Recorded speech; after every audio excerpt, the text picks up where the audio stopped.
আসসালামু আলাইকুম। ষষ্ঠ শ্রেণীর গণিত টিউটোরিয়ালে আরিফমেথের পক্ষ থেকে সবাইকে আবারও স্বাগতম। আজকে আমরা সপ্তম অধ্যায়ের বীজগাণিতিক রাশির জগতের অনুশীলনী 6 থেকে 9 পর্যন্ত সমাধান করব। 6 নম্বর প্রশ্নে এখানে একটি আয়ত দেওয়া আছে। এই আয়তটির পরিসীমা এবং ক্ষেত্রফল নির্ণয় করতে হবে। প্রথমটা হচ্ছে পরিসীমা। আর পরিসীমা বলতে আমরা বুঝি যে এই 4টা বাহুর যোগফল, এই 4টা বাহু যোগ করে যত হবে ততই হচ্ছে আমাদের পরিসীমা। তো আমরা এখানে পরিসীমা একটা সূত্র আছে, সেটা লিখতে পারি। যে দেয়া আছে দৈর্ঘ্য হচ্ছে আমাদের x-3 আর প্রস্থ হচ্ছে আমাদের 2, আর পরের পরিসীমা হচ্ছে আমাদের 2 ইন্টু দৈর্ঘ্য যোগ প্রস্থ। এটা হচ্ছে আমাদের একটা পরিসীমা সূত্র, যে 2 গুণ দৈর্ঘ্য যোগ প্রস্থ। তাহলে 2 এর 2 দৈর্ঘ্য হচ্ছে আমাদের x-3, যেটা আমাদের এখানে দেওয়া আছে x-3 মিটার্স, আর প্লাসের প্লাস প্রস্থ হচ্ছে আমাদের 2 মিটার 2। এখানে আমরা 2 এর 2 x-3 সাথে 2 যোগ আছে, এই জন্য আমরা ব্র্যাকেটটা তুলে এখানে 2 যোগ রেখে ফেললাম। এখানে 2 এর 2 x আর x, এখানে হচ্ছে মাইনাসের 3, এখানে হচ্ছে প্লাসের 2। তো এখানে আমাদের মাইনাসের মানটি বেশি আছে, সেই কারণে আমরা এখানে মাইনাসের 1 লিখে নিব।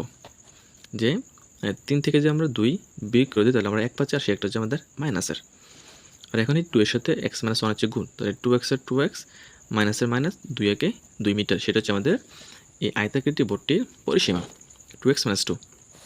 এবং ক্ষেত্রফল সূত্র হচ্ছে দৈর্ঘ্য গুণ প্রস্থ বর্গমিটার। তাহলে দৈর্ঘ্য হচ্ছে আমাদের x-3, প্রস্থ হচ্ছে আমাদের 2, তাহলে x-3 ইন্টু 2।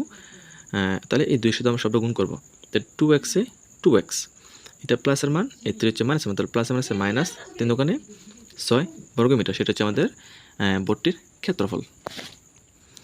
7 নম্বর বলছে নিচের চিত্রটি মার্বেল দ্বারা তৈরি একটি প্যাটার্ন। তো এখানে একটা চিত্র দেওয়া আছে, এই চিত্রের যে প্যাটার্নটা তৈরি হচ্ছে, প্যাটার্নটা হচ্ছে একটা মার্বেল, এই মার্বেল দিয়ে প্যাটার্নটা তৈরি করা হয়েছে। এর 100তম কলাম বানাতে মোট কতগুলো মার্বেল লাগবে? তো আমাদের প্রথম কলামে 2টি, দ্বিতীয় কলামে 3টি, চতুর্থ কলামে 4টি, তৃতীয় কলামে 4টি, চতুর্থের মধ্যে 5টি, পঞ্চমে 6টি।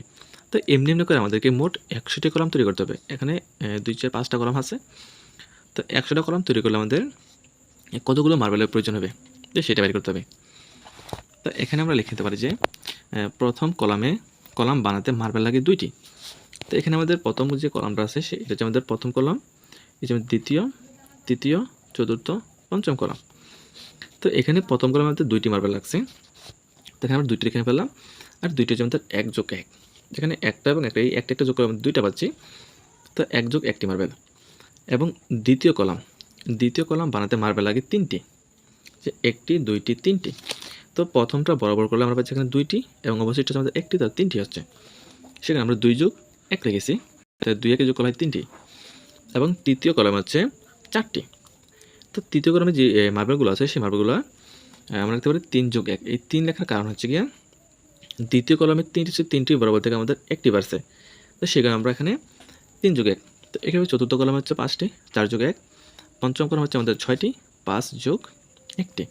তো এখানে দেখা গেল যে প্রত্যেকবার মানে প্রতিটা কলামে আমার একটি করে মার্বেল বাড়তেছে, কারণ যত নম্বর কলাম আসতেছে তত সাথে 1 যোগ। যেমন প্রথম কলামে 1-এর সাথে 1 যোগ, দ্বিতীয় কলামে 2-এর সাথে 1 যোগ, তৃতীয় কলামে 3-এর সাথে 1 যোগ, চতুর্থ কলামে 4-এর সাথে 1 যোগ, পঞ্চম কলামে 5-এর সাথে 1 যোগ। তার মানে আমরা বুঝতে পারতেছি যততম কলম আমরা তৈরি করি না কেন তার সাথে আমাদের 1 যোগ করতে হবে। তাই আমাদের 100তম পদ, তো একটা সূত্র করে আমরা লিখতে পারি যে তাহলে nতম কলাম বানাতে মার্বেল লাগবে n যোগ 1। এখানে n হচ্ছে আমাদের কলাম সংখ্যা, আর প্রতিটা কলাম আমাদের 1টি করে মার্বেল বাড়বে, তো সেখানে আমরা এখানে যোগ 1 লিখলাম। আর আমাদের কলাম বানাতে হবে 100টি, সেখানে 100তম কলাম বানাতে মার্বেল লাগবে 100 যোগ 1টি, তাহলে 101টি কলাম, 101টি মার্বেল আমাদের লাগবে 100টি কলামের মধ্যে। তো এখানে আমাদেরকে 100টি কথা বলতে চাইলে আমরা এর থেকে বেশি কলামও তৈরি করতে পারি। এই সূত্র আমাদের একই থাকবে যে n যোগ 1, n হচ্ছে আমাদের কলাম সংখ্যা, মানে যততম কলাম আমাদেরকে বানাতে বলবে ঠিক তত হবে এখানে, আর সাথে আমরা 1 যোগ করে দেব। আশা করি এটা বোঝার কথা। এবং 8 নম্বরে বলা আছে ধরো তুমি তোমার বাড়িতে তোমার পছন্দ মতো তোমার জন্য স্যুপ বানাতে চাও, তার জন্য যে সকল জিনিসপত্র লাগবে তার একটা তালিকা তৈরি করো। এখন আমার বাড়িতে আমার পছন্দ মতো স্যুপ বানাতে হবে, এবং যে সকল সামগ্রী দেবে তাকে তালিকা তৈরি করতে বলছে। যদি অধিক সংখ্যক লোক ওই স্যুপ খেতে চায় তাহলে স্যুপ তৈরির জিনিসপত্র ও লোকের সংখ্যাকে একটি বীজগণিত রাশির মধ্যে প্রকাশ করো। প্রথম কাজটা হচ্ছে আমার জন্য আমি স্যুপ বানাবো, এবং অধিক সংখ্যক লোক যদি আসে বা খেতে চায় তো জিনিসপত্র বা লোকের সংখ্যাকে একটি বীজগণিত রাশির মাধ্যমে প্রকাশ করতে হবে। তো প্রথমে আমরা লিখে পারি যে আমার জন্য, মানে আমার জন্য বলতে আমি একজনকে বুঝি, সেই জন্য ব্র্যাকেটে রেখে দেবো একজনের জন্য তৈরিকৃত স্যুপের উপাদানের পরিমাণের তালিকা। যে আমার জন্য যে আমি স্যুপ তৈরি করি তাহলে কী কী উপাদান লাগবে এবং কতটুকু পরিমাণ লাগবে সেটা আমরা এখানে লিখব। যে আমি আসলে কখনো স্যুপ তৈরি করিনি, সেখানে আমি জানি না কী কী লাগে, তো আনুমানিকভাবে আমি এই কিছু উপাদান এখানে দিয়ে দিলাম। যে উপাদানগুলো হচ্ছে যে মুরগির মাংস লাগবে আমাদের 100 গ্রাম, লবণ লাগবে 10 গ্রাম, মাশরুম 20 গ্রাম, সস 30 গ্রাম, গাজর কুচি হচ্ছে 15 গ্রাম, তেল হচ্ছে 25 গ্রাম, টেস্টি সল্ট হচ্ছে আমাদের 5 গ্রাম।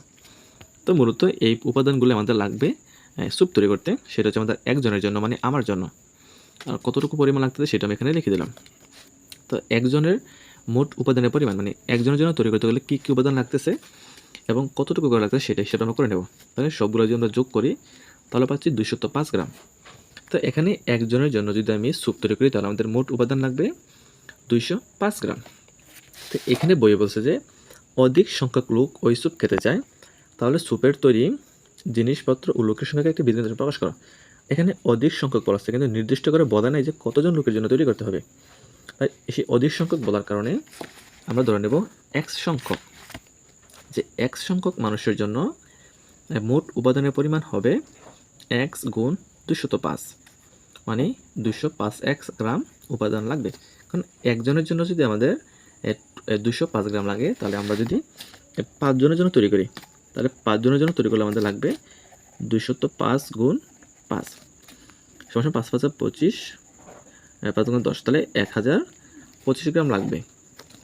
তো এখানে আমরা কি পাইছি যে আমি একজনের যতটুকু পরিমাণ লাগতেছে ততর সাথে আমরা যতজনের তৈরি করতে পারবে ঠিক তত গুণ করে দেব, তাই না? তো এই কারণে আমাদের এক্স জন বলার কারণে আমরা এখানে এক্স গুণ করে দিয়েছি। তো চলক এবং সহগে গুণ হয় না, একত্র হয়ে যায়। তো আমরা একত্র করে দিলাম যে এত গ্রাম উপাদান লাগবে। এবং 9 নম্বর বলছে যদি এক্স সমান সমান হচ্ছে 5a plus 7b plus 9c এবং ওয়াই হচ্ছে B minus 3a minus 4c এবং জেড হচ্ছে সি মাইনাস 2b প্লাস হয়। এখানে এক্স ওয়াই এবং জেড, এই এক্স ওয়াই জেডের মান দেওয়া আছে, তবে দেখাও যে X plus Y plus Z সমান সমান 3 ইন্টু এ প্লাস 2b প্লাস 2c। তো এখানে মূলত কাজটা হচ্ছে আমাদের প্রমাণ করতে হবে যে এক্স ওয়াই জেড যদি আমরা যোগ করি তাহলে এটার যোগফল হবে 3 ইন্টু এ প্লাস 2b প্লাস 2c। তাহলে আমরা দেখি এটা হয় কিনা। তো আমরা এখানে প্রথমে বাম পক্ষ লিখে দিলাম, কারণ হচ্ছে আমাদের এক্স ওয়াই জেড এটা হচ্ছে সমান সমানের বাম পাশে, এটা হচ্ছে আমাদের ডান পাশে, এটা হচ্ছে আমাদের বাম পক্ষ, এটা হচ্ছে আমাদের ডান পক্ষ। তো বাম পক্ষ দিয়ে আমরা এটা লিখে নিলাম যে X plus Y plus Z. তাহলে এক্সের মানটা আমরা এখানে বসিয়ে নিলাম, তারপর আমাদের ওয়াইয়ের মানটা এখানে বসিয়ে নিলাম, তারপর আমরা এখানে জেডের মানটা বসিয়ে নিলাম। তো বসানোর পরে আমরা এখানে সদস্যপদগুলো একত্র করবো, মানে এ চলক বিশিষ্ট যতগুলো মান এখানে আছে সবগুলো একসাথে করবো।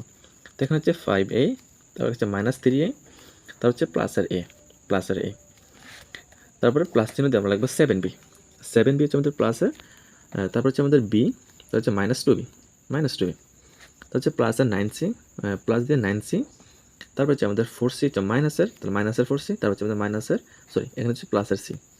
তো এখানে প্লাসের c আমরা লিখে নিলাম।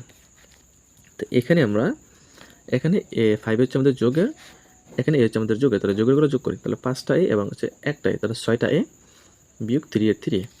তো এখানে যোগের হচ্ছে 7টা বি, একটা বি, তাহলে মোট যোগের 8টা বি পাচ্ছি, মাইনাস 2b রেখে দিলাম।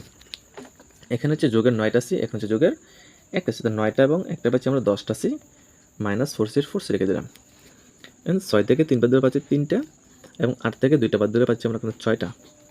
এটা হচ্ছে আমাদের বি, এটা 6 বোঝার কারণে হচ্ছে আমাদের বি। আর এখানে হচ্ছে আমাদের 10টা থেকে 4টা বাদ দিলে 6টা সি পাচ্ছি। আর সবগুলো যোগ করে পাচ্ছি আমরা এখানে এখানে 3a plus 6b plus 6c পাচ্ছি। তো এটার মধ্যে থেকে আমরা কমন নেব, যদি আমরা 3 কমন নেই তাহলে 3 দ্বারা 3কে ভাগ করলে পাচ্ছি আমরা 1, তাহলে 1 লিখতে হয় না, তাহলে এর এ যোগে যোগ এই 3 দ্বারা আমরা এই 6কে ভাগ করবো, 3 দোকানে 6 ভাগ করলে আমরা 2 পাচ্ছি, 2b এই যোগের যোগ এই 3 দ্বারা যদি আমরা 6কে ভাগ করি তাহলে পাচ্ছি আমরা এখানে 2, 3 দোকানে 2, তাহলে 2c। এখানে কমন হচ্ছে গিয়ে যেটা কমন নিচ্ছে সেই সংখ্যাটা দিয়ে এই যেখান থেকে কমন নিচ্ছে ওই সংখ্যাগুলোকে ভাগ করা। 3 দিয়ে ভাগ করছি 1 পাইছি, 1 লিখতে হয় না, 3 দিয়ে 6কে ভাগ করছি 2 পাইছি, 6কে ভাগ করছি 2 পাইছি। তো আমরা এখানে ডান পক্ষে কী পাচ্ছি 3 ইন্টু এ প্লাস 2b প্লাস 2c। তো আমাদের প্রশ্নে বলা আছে যে এ x plus Y plus z এটা যোগ করলে হবে 3 ইন্টু এ প্লাস 2b প্লাস 2c। তো আমরা এটি পাইছি। তখন লিখতে পারি সুতরাং X plus Y plus Z সমান সমান 3 ইন্টু এ প্লাস 2b প্লাস 2c দেখানো হলো। তো এটা হচ্ছে আমাদের প্রমাণটা। আশা করি এটা সকলে বোঝার কথা।